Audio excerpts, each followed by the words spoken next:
Hey, my lovely listeners. Welcome back to another episode of The Period Party. I am so excited for this one because it is with someone that I've recently become acquainted with, but we've become fast friends.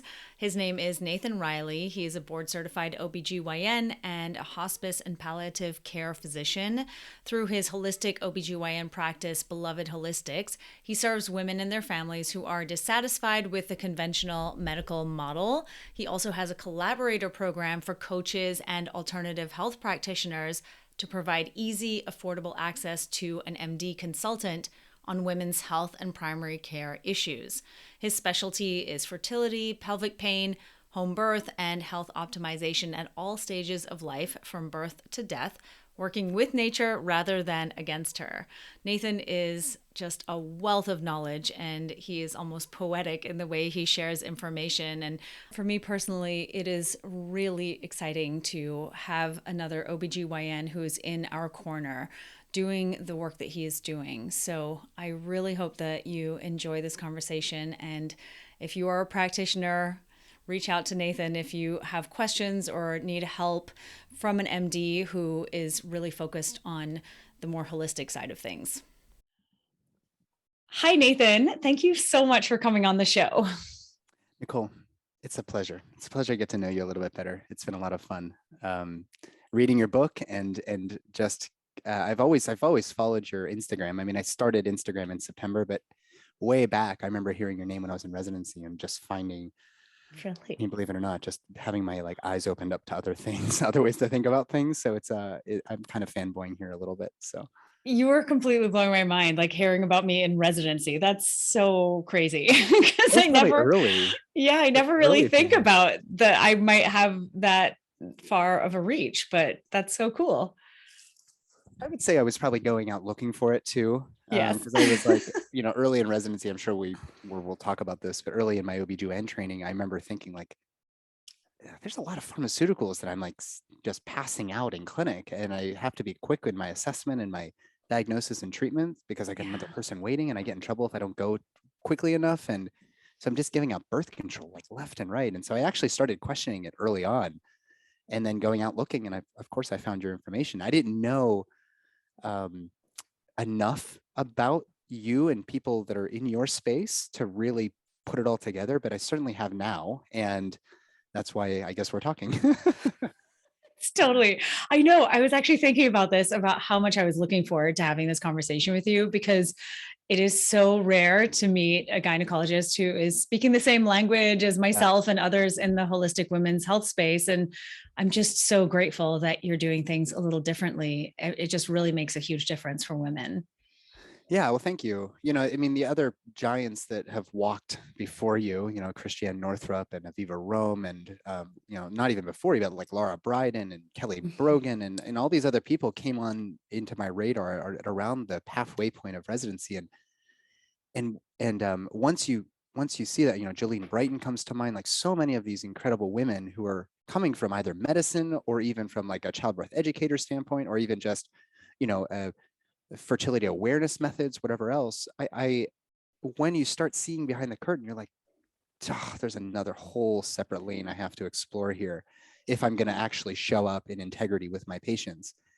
And and so I also want to just honor all of you for doing that work because people are listening. It is confronting to a lot of doctors, but once you start really digging into it a little, it starts confirming the things that I was already sensing as a resident. Yeah. And if I hadn't looked behind the curtain, I wouldn't really be able to counsel patients or my clients, as I call them, on risks, benefits, alternatives to this treatment that we're giving to everybody under the sun for every reason, as you know. So, Right. so thank you for doing your work. Oh, well, thank you for saying that. And, I actually really did want to touch on that a little bit, your career trajectory. And you did just talk about that somewhat, but, like what made you decide to move away from this sort of pill for every female ill approach to women's health and using pharmaceuticals and surgery as a last resort instead of like the first thing that's offered? Because it's totally the opposite of what's happening Yeah. in the conventional OBGYN setting. So what happened there? What was it that just initially piqued your interest? You know what it was? It was Tylenol. Oh, Really? When I learned about acetaminophen and I realized that it has a narrow therapeutic window, probably more narrow than any other medication that you can, and you can just go and get that stuff right off the shelf, right? Like how many people are popping Tylenol on a daily basis? Fine, take a Tylenol. It's neither here nor there. What I started understanding though was like, man, there's this really narrow therapeutic window where if you go too low, they don't get pain relief. If you go too high, they get, it starts impacting the liver and some other body systems. And when I started digging into that, it was like, geez, oh man, I'm giving out Tylenol to everybody, whether they're pregnant, they're breastfeeding, they're postpartum. I mean, like everybody's taking Tylenol. So when I started really looking into that, it was like, gosh, I bet that I need to be a little bit more discerning with other medicines too. And that sounds like such a dumb thing to hear from a highly intelligent, highly educated person. But No. we don't think about the downsides of these interventions that we're trained to use, because we're incentivized to do the thing that we're expected to do. And the better you do it, the more respect and admiration you get from your program directors or your the professors in med school or your attendings in residency.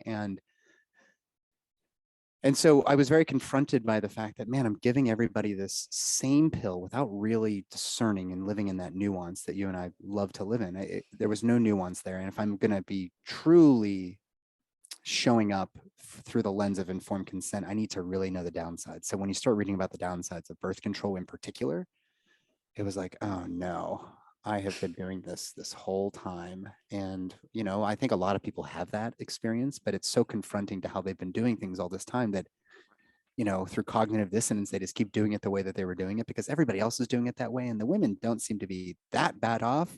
Right. And they did want to cure. I mean, a lot of people go to their doctors looking for that silver bullet, and the birth control for the symptoms that arise, in a woman's life, all the way from menarche all the way up through their life. A birth control pill does provide a quick fix, Right. but we're failing to realize all the detrimental effects. So that was a bit of an awakening for me. And once you start seeing that, you have to, if you're really true to yourself, you have to actually pivot. And that's a hard pivot as an OBGYN. Oh my God, I can only imagine.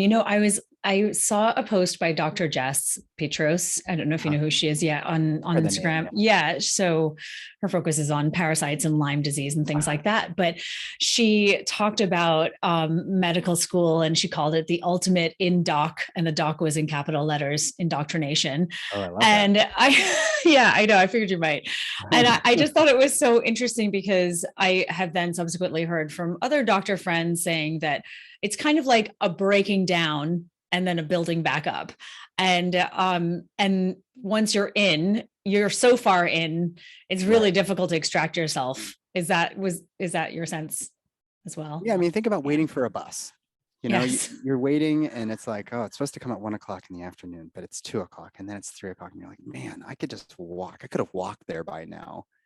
And you have the sense that, like, if I leave the bus stop, as soon as I get far enough away, that bus is going to roll up. So you don't want to leave the bus stop. And for me, I mean, fortunately, I had a lot of great mentorship in residency. People kind of resonating with my thoughtfulness about things, who were like, keep asking those questions. We don't have the answer, but you can't get out of the woods until you admit that you're lost. Right. And so a lot of people who were mentors, like Mila Chavira and Stu Fishbein, like these really great doctors in the LA, Southern California area, they actually were starting to praise me for that.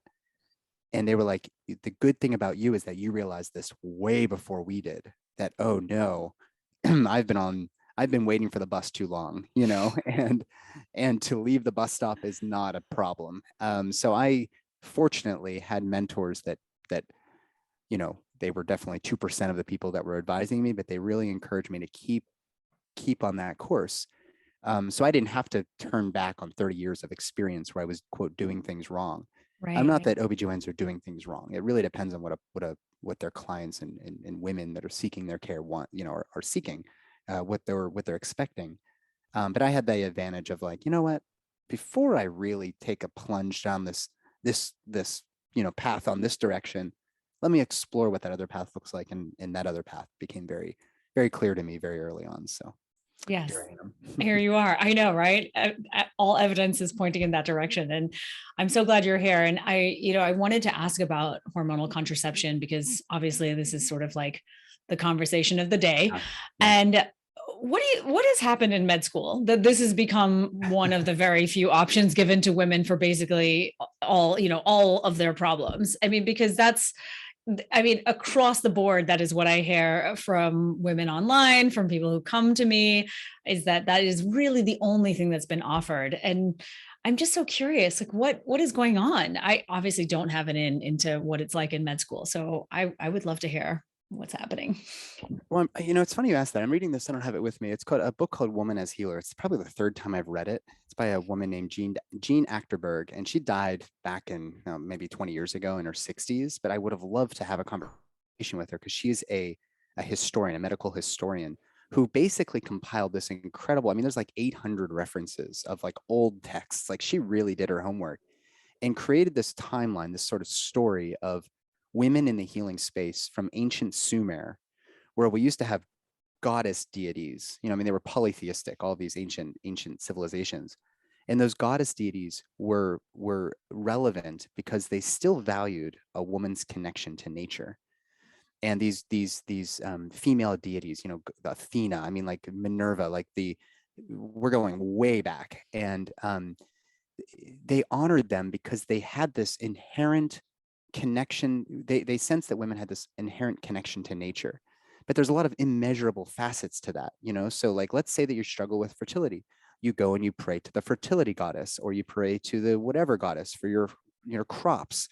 And that was actually an important part of their civilization. And if you fast forward several thousand years, we then had this, Rene Descartes set it off, but it was really put into place by, Thomas Aquinas, and then later Francis Bacon, and all of, Galen kind of set this up, and it carried forward to the point where we were able to reduce science and medicine to just the measurable. And that means that we discard the experience of the person, right? And that's important too, because as a surgeon, you don't cut into a body if you think you're going to impact the soul in the soul's journey, right? I mean, we've been very religious as a people from the very, very early, from very ancient times.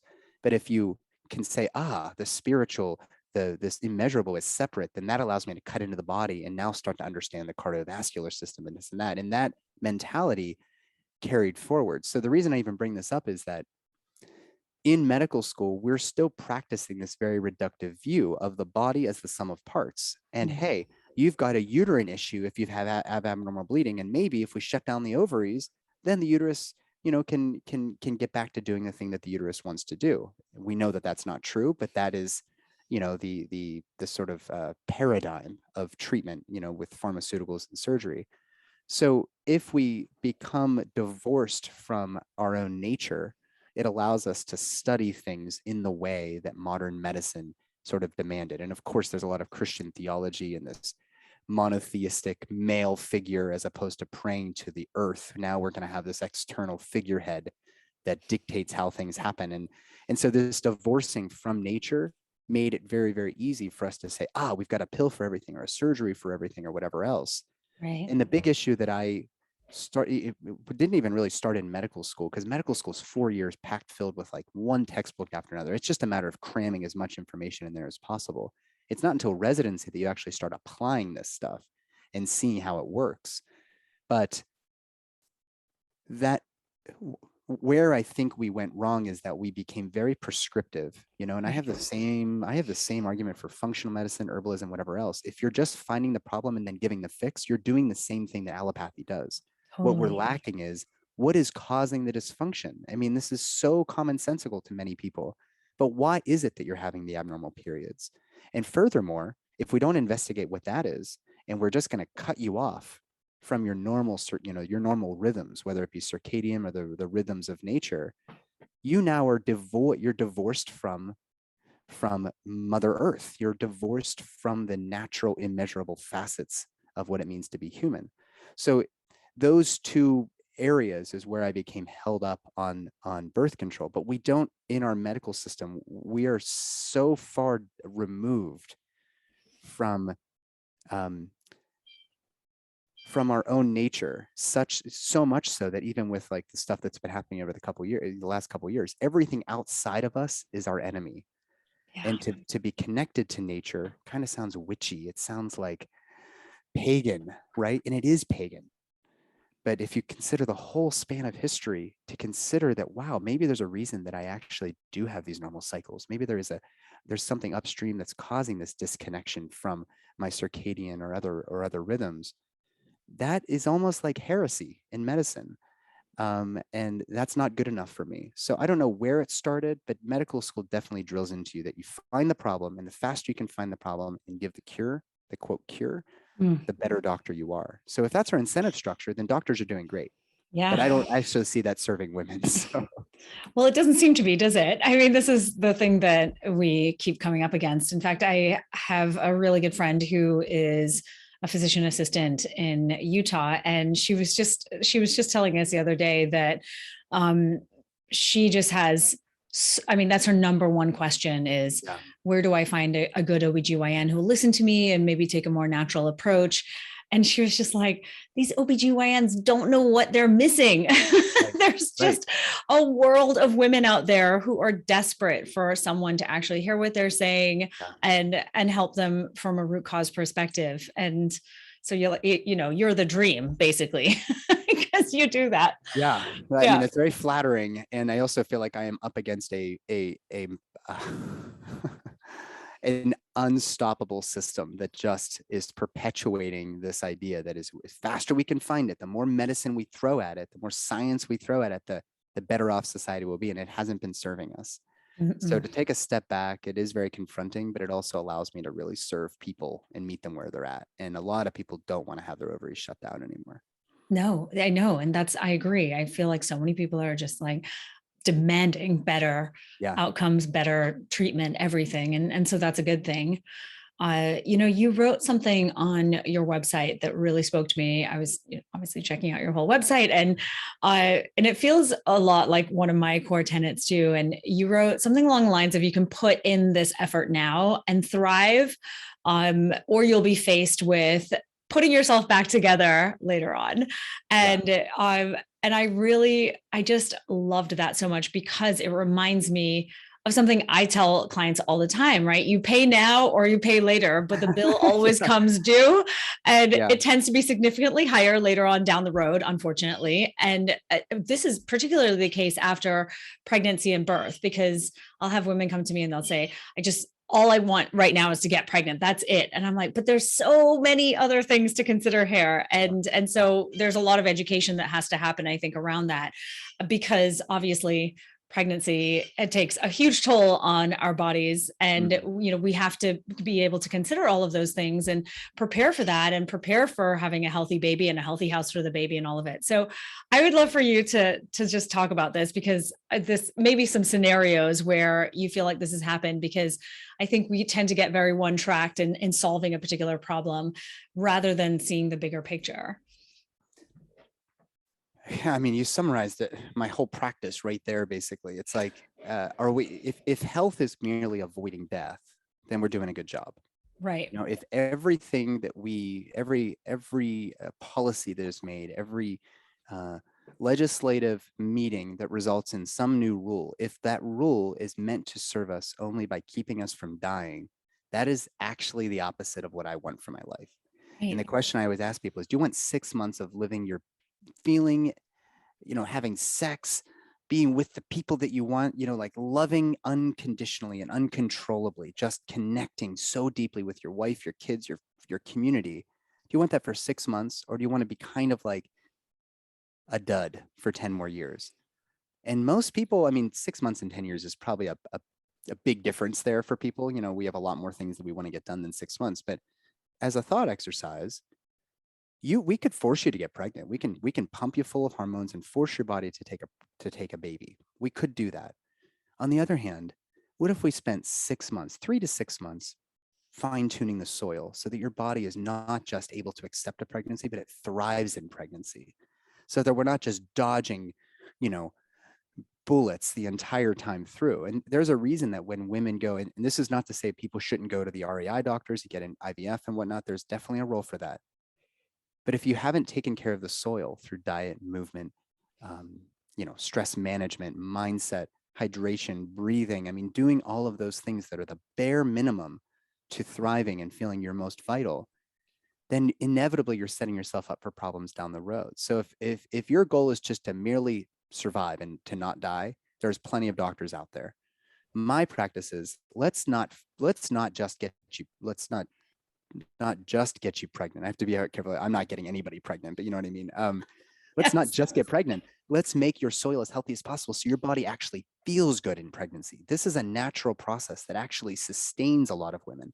And yes, it also takes a lot out of you. Don't get me wrong, but the experience of pregnancy and into motherhood can go one of two ways. You can either barely make it through that and have to dodge all of these interventions and everything else, or you get as healthy as possible before, maintain it during and after, and then you don't even need somebody like me. You don't even need to lean on the system, which is merely trying to help you avoid death.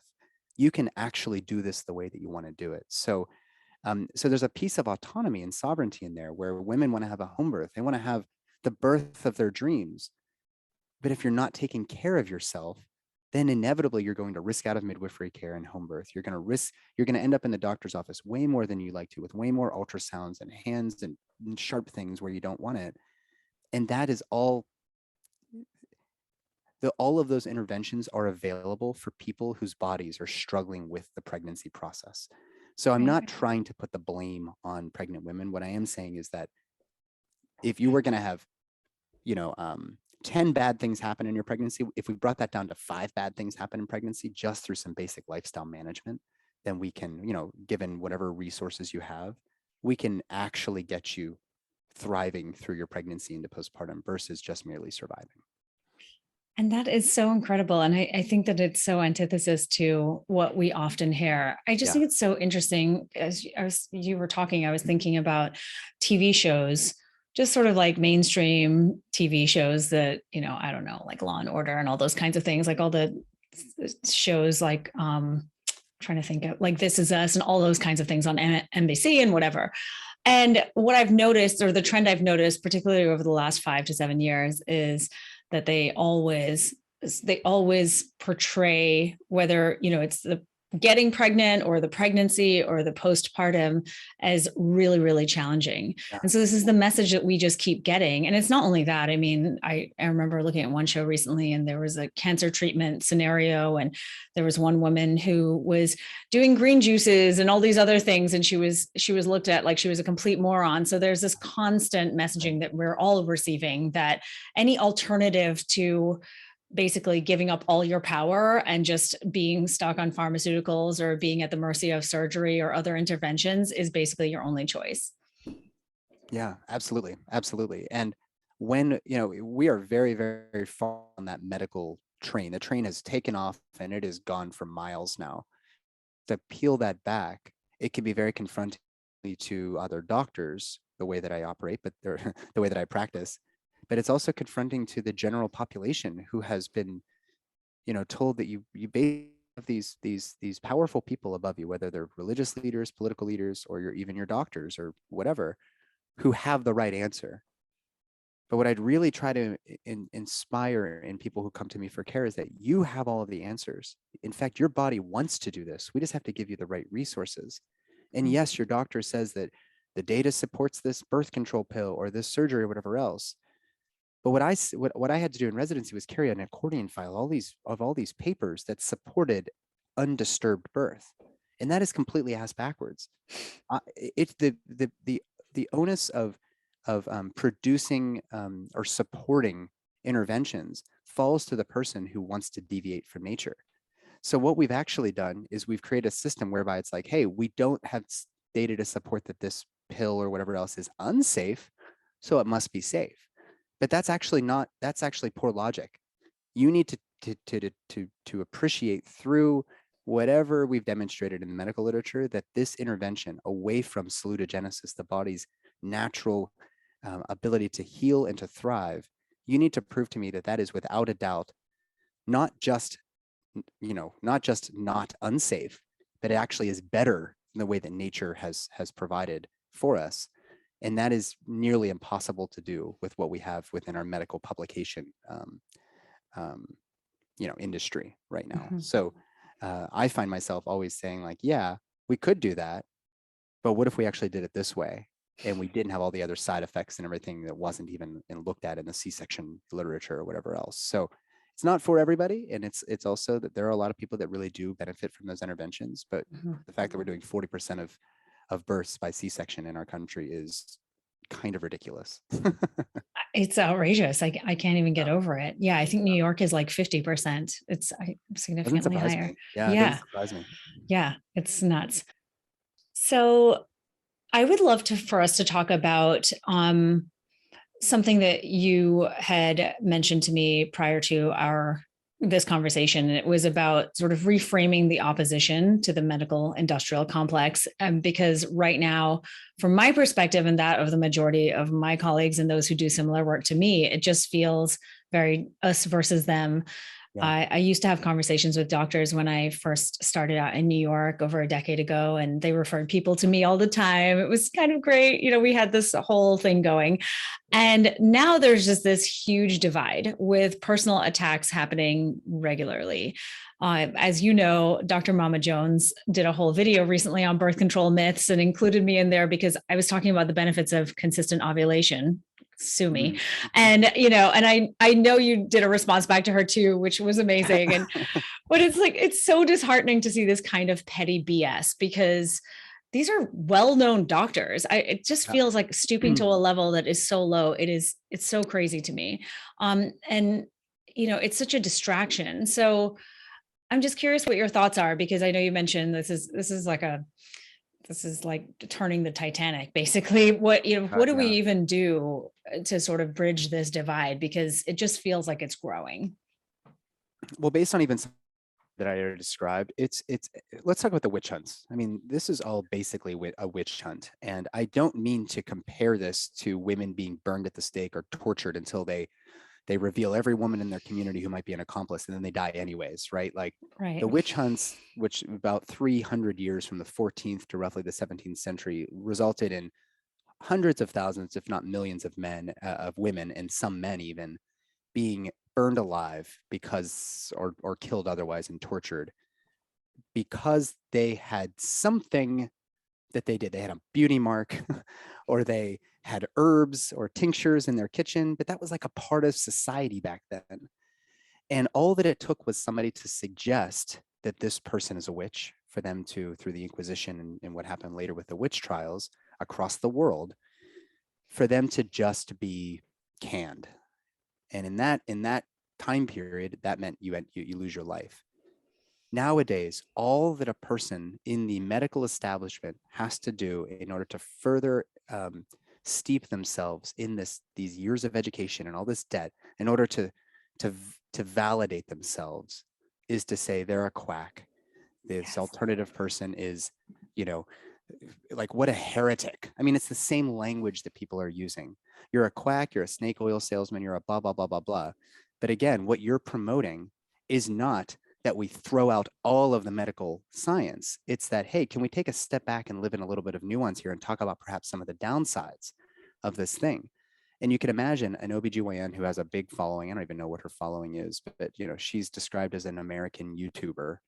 Yeah, it's pretty large. I Yeah, mean, that's I think she's pretty got like big. over a million followers on YouTube.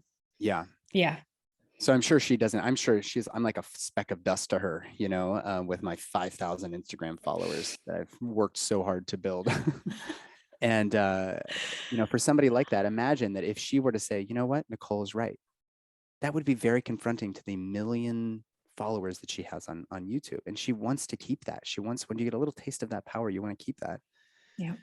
So, back in, let's say, it was around the turn of the century, 19th century, into the 20th century, we had this industrial revolution and we had a whole bunch of people practicing on equal playing fields. In fact, the medical establishment hadn't even fully really secured its grip on things because people were like getting cured. They were finding great work through Chinese medicine or acupuncture or chiropractics, or people that were doing, midwives in particular. So what do we do? Like, there's a lot of money to be made here. People are having babies all the time. Let's finance this study that says some things are good, some things are bad. This is exactly what happened in the witch trials. Before the witch trials even happened, women were being basically discarded because they were using potions and these other things, and people were saying that's all rabble rousing, like that's magical thinking. But the same people that were criticizing them were using things that were just as magical. It was like eye of toad versus eye of newt. I mean, it was just whoever was in power was able to orchestrate a systematic removal of people that were in the way of building an industry. And in this period around the Carnegies and Rockefellers who financed the Flexner Report, they sent out a group of people. It was Abraham Flexner, and they basically gave a scoring system. And what resulted from that was that all of these, quote, alternative therapies were wiped out in order to finance the growth of what we now consider the medical industrial complex. And that has worked its way into its tendrils into the notion within our American public that there's only one way to do this. And so it's very easy for a popular YouTuber to just say, she's a witch. And then everybody just turns on her and is like, yeah, you're a witch. You don't have the data to support it. It's like, I don't need data to support not putting somebody on an endocrine disrupting hormonal contraception. But that's exactly where we're at right now. So when I saw that video and her call you out, I was like, oh man, I have to step in the ring. Like I have to provide some support because what's her name? Danielle, Dr. Danielle Jones, she and I have the exact same credentials. In fact, she spent so much more time on YouTube while I've been actually working with people and getting to know them that I may have more experience than her. And not to mention sitting with birth and death as a truly holistic, like hands-off kind of doctor. She may not, I don't know when the last time it was that she actually sat with a natural, undisturbed birth. So we have the same credentials. We went to med school. We've got the MD. We went to residency. I went to fellowship, which she didn't. And then we both are fellows of ACOG. I presume she is. And that means that, her word is as good as mine. It doesn't matter how many years she's been experiencing. A lot of the time has been spent gathering a YouTube following. So I'm not doing this to bash YouTubers. What I am saying is that it's very, very easy for somebody with credentials that have been honored through the Flexner Report and years of systematic removal of alternative practitioners, especially women. It's very easy with a snap of their fingers. They just turn that lens of the witch hunts onto somebody, and you're immediately discredited. Yeah. Well, it's a little bit harder to discredit a fellow doctor. And that's why I told you online, I was like, Nicole, I've got your back. Like, let me know how I can be supportive. And here we are, we're friends. I know, best friends, totally. I mean, everything you just said was phenomenal. I just thinking about, I think that's been one of the biggest issues. If I think back to, over the last decade, is that that's been the biggest attack on me. You're not a doctor. You don't have credentials. What are your credentials? You're just some random person on Instagram or whatever it is. I've heard it all. And I'm like, yeah, okay, whatever. And before it used to really bother me. And now I'm like, bye. So yeah, exactly. Much good work to do. I don't have time for you to tell me whatever you want to tell me about your thoughts about me. Then you don't know me. But it is so interesting how I feel like the tide is definitely turning, but it is something that I have witnessed and continue to. It's just the discrediting, the immediate discrediting. And it makes so much sense when you think of it from the perspective of what you said about the witches. And there's a joke I want everybody to know, and you guys can use this. What's the best way to hide something from an OBGYN? Oh, tell us. Publish it. Yes. Oh my gosh, Nathan, seriously, I just am astounded by the like willful ignorance around published research. I'm shocked. I can't get over how they just ignore it all, or they just choose. And again, I know that people in my world cherry pick and choose things too. There's no doubt about that, but I'm just stunned by it. I can't believe how many of them do it. Yeah.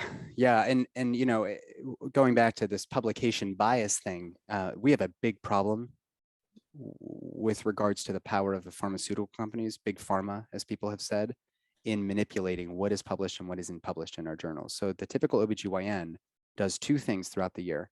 Every month they get a green journal and they look at maybe the headline articles, don't even look at how the methodologies were done, whatever, because they're too busy operating and they're all run down. They're all on this acute care unit, the maternity ward, and they just flip through the journal, right? And then at the end of the year, you have to get recertified to maintain your board certification. The board certification process, the recertification requires you to read articles and answer quizzes, and you have to get a certain percentage of questions right. It's just like all the other stupid modules you've ever done in your life. That is basically their continued education. And if they go to the conference, they might see a couple big headline speakers, like ACOG's national conference or whatever. But then if you take a step back further, so not only are they just looking at one journal that has a lot of incentive to continue practicing the way that we have. If the editor of the Green Journal, which is probably the major, there's also the Gray Journal, these two big journals that we have in the United States. If you were to just look at that, and the editor was to write an article about, the downsides of birth control, they would lose their job overnight, because every other page is an ad for a new type of hormonal contraception or some sort of surgical device or ablation technology or whatever else, as opposed to, again, investigating the underlying cause. If they were to do that, it would put into peril the reputation of this journal for the past 50 years. So take a step back, and then you consider the New England Journal, which is really the sort of probably the best known journal in the United States, apart from maybe JAMA. Marcia Angle was the former editor at the New England Journal, and she wrote a whole book on the corruption of big pharma's influence on what gets published. So if we take just that piece, it's like, well, the New England Journal is corrupt. The Lancet, another editor at the Lancet, I think his name was Michael McCarthy. He wrote a book, The Great Betrayal, Fraud in Science. So that's the Lancet is probably the best known journal in the world, apart from maybe Nature or maybe even the New England Journal. But then there was another book, and this is like, again, once I start seeing behind the veil, I'm like, oh no, now I have to go down this path, and oh no, it's as bad as I thought. You John can't Jardim, unsee it. yeah, right. In the British Medical Journal, there was an article it was an opinion piece called "The Illusion of Evidence-Based Medicine," wrote by a guy named John Giardini, and he wrote a book by the same name, where he's actually a lawyer, I believe, and he was helping to litigate on behalf of a pharmaceutical company or something. I may get the story wrong here, but this is not untrue. I've read as much as I possibly can get my hands on. And when he went to the journal, he was like, well, it looks like your evidence was pretty solid here. I mean, it looks like you were being pretty, and they said, oh, well, you know that these are ghostwritten. It's like, what do you mean? He's like, well, the pharmaceutical company writes the paper, then they do the study, and they just get somebody like me with an MD after their name to put their name on the paper. Oh, So no. they weren't actually exploring truth, which is what the scientific process is about. They were just trying to get the data to support that their drug works for these people. And they completely just leave out all of the trials that showed it was either not helpful or was actually detrimental. Whoa. So this is a huge problem. Bad science is another one. Ben Goldaker, he's a British researcher. I think he also might be an MD, but he's like, if you look at a funnel plot of, like, let's say statins, they only publish those studies that showed a supportive or a positive benefit of statins, in preventing heart attack or whatever, and leaving out all of the studies that showed a detriment. There was 100 studies included, but they only picked the positive ones. So anyways, I'm not even sure how I got on that tangent, but It's shocking. Yeah, OBGYNs are not literature, and there's a lot of international journals that are publishing quite a bit of positive research that would perhaps support your opinion, or not your opinion, but your sort of truth, like what you've read through all of the citations to make your book. It's supporting that, and it's doubling down on that. Like, whoa, we're doing things wrong. But the United States, we are way slower, and given that we're the United States, we feel like we don't have to listen to anybody else. But it's at the detriment of the women who are coming to care for us.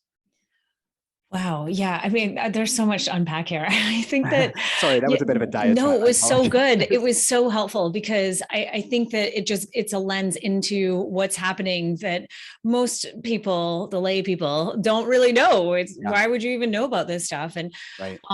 This actually makes me think of the business of birth control, which I know that you were just at their screening, right, in Austin. Right? Yeah, I helped to organize it, and then I sat on a panel afterwards, and man, some really, really interesting insights from that event. Really cool. I have no doubt. And it just because, again, like they've come up against so much backlash and so much resistance, unsurprisingly.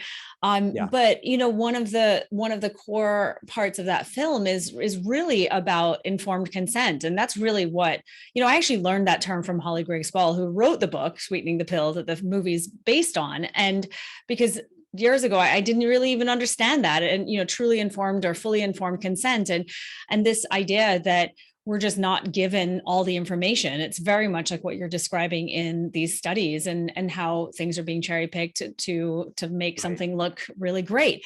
And I feel the same way when it comes to going to your doctor and you're not really told the side effects. I mean, I've had countless women over the years tell me, well, I was never told that. I don't know. I made a decision based on not enough information, Yeah. or information that was lacking. And I'm curious what your thoughts are, and I would love for you to share how the screening went and what you thought of it. Yeah, let me, so the screening was great. Let's just start with that. Sort of through some friends of mine in Austin, they knew I was coming to town for other reasons. And then one of them, Peyton Callahan, who, hi Peyton, if you're listening, she is this incredible woman with kids and a daughter. And when she saw the film, she was like, this is awesome. Nathan, when you come to Austin, if I helped organize a screening, would you be on a panel? She was just like kind of spitballing. And I was like, absolutely, I would. So within a month, we had already had meetings with Abby and Ricky, who I've gotten to know through some other friends of mine. And they were like, we'd love to do that. So we got it all together and we had the screening. And about, I wish I would have gotten a head count, but I'd say 10 to 20% of the audience was men. Yeah. And we had about 175 seats. It was totally sold out. And it was kind of star-studded. There were some celebrity figures there. Kim Vanderbeek, James Vanderbeek's wife, was one of the co-hosts for the panel. And we showed the film. I mean, there was a lot of kind of like gasps and chattering during it. I mean, it was really thought-provoking for a lot of people. And there were a lot of women there who were like, yes, this is what we've been thinking this whole time. And finally, somebody is validating all of those concerns we were bringing to our OBGYNs and just being, I mean, dare I say, gaslighted about how their moods were changing, or how their skin were changing, or how their vitality or libido was changing.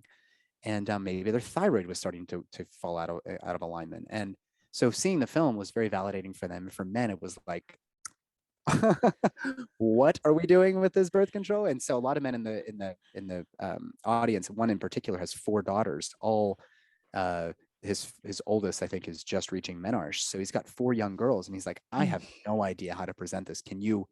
Can I bring you into our family and just have a conversation? Because he's like, it would be helpful if it was coming from a doctor, because, they're young and they're impressionable. And it would be helpful if it was from somebody who speaks with the sensitivity that you do about the pros and cons of something, as well as alternatives. So the event was great. I wish we would have had more time for Q&A, because a lot of male hands were up, and it would have been really great to get their perspective. But Oh yeah. all in all, I mean, Queen Afua was on stage with us. Nicole Hill, PhD. She writes about, she comes from the psychiatry world, and how a lot of these hormonal contraceptives are messing with us. And then Sarah Gustafson, which is an incredible woman who has all sorts of healing modalities in her practice. Very, very strong energy. I sat to the side. I let them have the center of the stage, and did get to say my 2 cents. But it was a great event, and we want to try to bring it to more cities, because you're also in the film, and I mean, it was like a powerhouse lineup of people they interviewed in the film. So it's a film everybody needs to see, and you can go to their website to screen it online, and the donation helps recoup some of the costs. So I encourage everybody to do that. But the other part of your question was about the informed consent piece. Yeah. Is that right? Yeah. Yeah. Well, I mean, for people who don't know out there, I mean, if you're listening to this podcast, you probably do know, but let's just review. These are endocrine disruptors. They are designed as endocrine disruptors. They are meant to be put into the body to make sure that your endocrine system, which includes the hypothalamus, the pituitary, the thyroid, the parathyroid, your adrenals, your ovaries, I mean, like the entire, all of the worker bees that go into and out of cells to turn things on and off in your genes, we are intentionally disrupting that for the benefit of women who are having either abnormal periods or too heavy periods or whatever else. And like I said before, the issue with that is we're not investigating what is the upstream cause of this. We're just putting a Band-Aid on the splinter, or maybe some lidocaine jelly on the splinter, but the splinter's still there. So it's no surprise that a woman goes on birth control at 15, comes off at 25, and then struggles to get pregnant, because perhaps, well, let's not even say 15. Let's say they're on at age 25, and then they come off at age 30, and they went on at 25 because they had heavy periods or painful periods or whatever else. Now at 30, we never investigated why they had the heavy periods or the painful periods, but perhaps there was something wrong upstream in their endocrine system that was causing that. And now you want to get pregnant, and now you end up in the REI doctor's office, and we're pumping you full of more synthetic hormones in order to force your body to get pregnant. And that's how the story goes for some women. And so The downsides, not only just not investigating the upstream causes of some of these female health concerns or just general complaints that they bring to their OBGYN. Apart from that, these endocrine disruptors lead to all sorts of other, let's talk about the thyroid, for example. When you take a synthetic birth control pill, you're going to stimulate proteins from the liver that bind up hormones and make them less available for your tissues to utilize them for the things that hormones do. So for the thyroid hormone, you upregulate the proteins. They're called hormone binding globulins from the liver. They bind up all the free thyroid hormone, and now you have less thyroid hormone that's actually doing its work inside the body. So, so that leads to the brain telling the thyroid, pump out more, pump out more, pump out more, and the thyroid's doing its best, but the thyroid eventually runs out of steam, and then you end up with a picture of hypothyroidism. And there's also other sorts of things that can happen as well, because when you take that birth control pill, we know that about 70% of your immune system lives in gut-associated lymphatic tissue. So you mess up the microbiome, that messes up your gut, your gut-associated lymphatic tissue, which leads to immune dysregulation, which leads to a whole host of autoimmune conditions down the road. And so all of the antibiotics that people take, all the birth control pill, they haven't been breastfed, they were born by C-section, and their diet is loaded with glyphosates and other chemicals that disrupt that delicate process inside your intestines, leads to all these other autoimmune conditions, including endometriosis, which is treated generally with endocrine disrupting hormonal contraception. So you can see how this, I hope I'm illustrating this well enough for people that we are not just stopping your bleed. We are actually completely rearranging how your body wants to do its thing. And that's why so many women feel so unwell, not to mention a propensity of your serotonin receptors alone are not inside your central nervous system, they're in your gut. So it leads to all these mood disorders. If you don't believe me, we use ondansetron. Zofran is one of the most popular antiemetics, the anti-nausea medicines. It works by blocking serotonin receptors in your gut. It's the 5-HT3 or whatever. So we know all of this, but we're so reductive in myopic in our treatment of women who are coming to us with heavy periods. Hey, just take the pill. Yep. So the informed consent piece is you can take this pill and it will stop the bleeding. The other option is we start investigating what's causing it and maybe do a very short period of time, get you on the pill in order to get your blood count back up because you've been bleeding so heavily. But after a couple months and we've done some rectifying and investigating as to what might be the cause, we get you off of that pill because that has all these other downsides, right? That might be like an ideal scenario for many OBGYNs. I prefer to not even use the pill. There's plenty of other things we can do, pelvic steaming. We can work with diet. We can work with herbs. We can do all kinds of things to help keep your period or other complaints at bay while we do that investigation. And like you said, we're not just trying to merely avoid death. We're trying to actually get you thriving here. And if we're not investigating upstream causes, but we're further disrupting your endocrine system, we're going to lead to all sorts of other things down the road, not to mention nutrient deficiencies and all the other stuff that comes with gut dysbiosis. So I'll stop there. I said a lot, but that's was so the conversation. Hopefully you all heard all of that. And if you didn't, rewind and play that again, because 0.5 speed. I'm sorry. You preach. I love it. That was incredible. And I'm like cutting that clip out for the promotion of this. It was so good. It was so good. And I couldn't agree with you more. And I think that was a perfect illustration of informed consent and really what it should look like and what we're really missing. And I feel like there's possibly more, but we will have to come and do a part 2 because we're kind of at the end. It's all good though. We'll do a part 2 in the fall. No, you're not. No, everything you said was so on point and I loved every moment of it. I just have another podcast episode recording, but I wanted to just have you share with everyone where they can find you and your work, because you definitely take a totally different approach. I also really love your collaborator program that you offer for coaches and non-medical practitioners. I feel like that's so brilliant. So definitely share. I think it would be so useful for everyone to just know as much as they can about you. Yeah. So I do make myself available one-on-one. People generally just buy a pack. People, we're not going to get it fixed in one visit. Like, I don't care what your experiences with your OBGYN, this is probably going to take way more time. So I generally encourage people to schedule it a little discovery call just to get to know me. If you feel like it's a good match, we can do a package and just start working together. So you can do that on the website. The collaborator program is really for me because when I left the conventional model for very complicated reasons we didn't even get into. I mean, I was actually fired from my last job as a hospice doc, but it was related to COVID my pushback and all that. But anyways, Well, we'll talk about that in part 2. Yeah, we can get into that later. When I stepped out, I figured I can do a home birth. I can just be a home birth doc and have all the gear in my car. And then I realized I can be more useful if I truly believe in upholding the midwifery care model. I can be more useful if I just make myself available to any midwife out there who needs a collaborative physician but doesn't have that locally to them. So you sign up for my collaborator program for a reasonable monthly fee. You can call me, text me, email me, anything. I'll help you with the sort of counseling piece by providing education and insight from the allopathic model and what I think the OBGYNs are going to tell you and what I would do if this was my patient, wearing my OBGYN hat.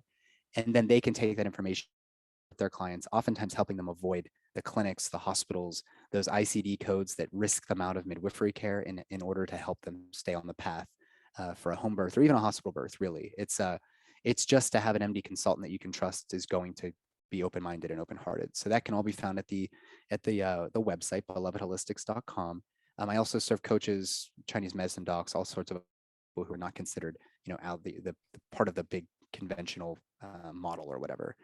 And then I've got a podcast, the Holistic OBGYN podcast. You're gracious enough to come on my show as a guest, and we're going to talk all about your book. And I just thank you so much, Nicole, for showing up the way you do and keeping your chin up and swiping away the bad and ushering in the good. So thank you. Nathan, thank you so much. This was absolutely amazing. I really, really appreciate you and your incredible work and your time. So thank you. Yeah, it's my pleasure. That's a wrap. Be sure to click that subscribe button to join me for more Girl Talk Gone Menstrual in upcoming episodes. But in the meantime, check out my latest Period Party episode. And if you're looking for a deeper dive into your hormones, go ahead and take my period quiz at NicoleJardim.com/quiz.